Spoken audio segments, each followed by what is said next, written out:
Hi y'all, it's Caroline, and today we're going to emboss the flaps of an envelope. Now this is the first one that I did, and I used a wood grain embossing folder, and I love the way it turned out. I believe it was a Doris. It didn't have a label on it. Um, but first I went to Hobby Lobby and on clearance bought 2 packs of these Euro flap 5x7 envelopes. Got one in the craft and then one in the white, and they were just $1.49 each, so maybe there's some left at your store. But anyway, I'm really happy with the way this turned out, and all I did was insert the flap inside the folder, and I just lined up the edges. And this one worked perfectly because I make mostly 5x7 cards, which means this will work for the smaller A2 size cards also.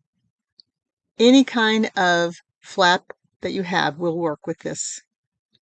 I just placed it in between the die cutting mats, ran it through my switch, and this is the result.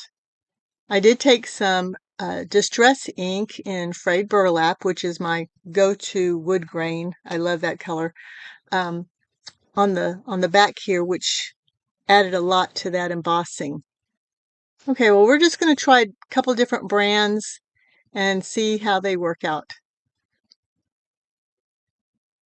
Okay, this is a folder. I think I got it at Joann's.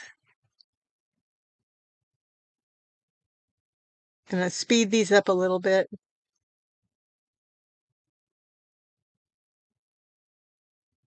And this has roses.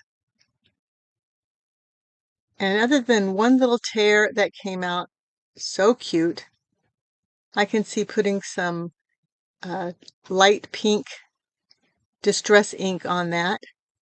This next one is a Spellbinders folder that I got at Hobby Lobby, and it is perfect. I love this one. It will do for your slimline envelopes, and of course, this size.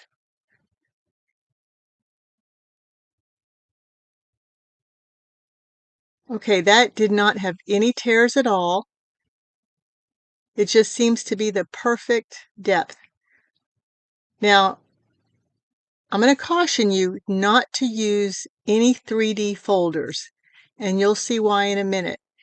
Just like so many brands are coming out with that really, really deep impression, and they call it 3D, which is beautiful, but not for this. Pretty much the 3D shreds the thin paper envelopes. And this is a Anna Griffin 3D, and I have several, but different brands. But as you can see, it chewed right through that paper. And I did try the 3D embossing folders with some heavier envelopes, like they were just thicker, and they really just chewed right through them also. So pretty much Doris, regular Spellbinders, and Diamond Press. Diamond Press comes out with some beautiful embossing folders, but they're not super deep. And so it really works well when you're doing this kind of project. So I hope you like these and give me a thumbs up, and I will talk to you soon. Bye.